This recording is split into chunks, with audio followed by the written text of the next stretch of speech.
সুধীমণ্ডলী মাঠের দক্ষিণ দিক থেকে প্যারেড গ্রাউন্ডে প্রবেশ করছে হোম অফ গানার্সের ঐতিহ্যবাহী বাদক দল।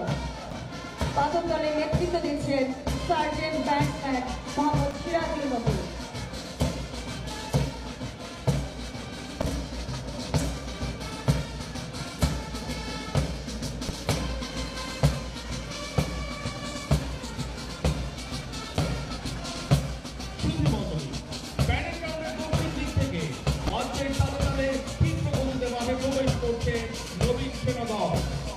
ওদের প্রতিটি পদক্ষেপে রয়েছে অকৃত্রিম দৃঢ়তা, অভিব্যক্তিতে রয়েছে দৃঢ় সংকল্পের ছাপ।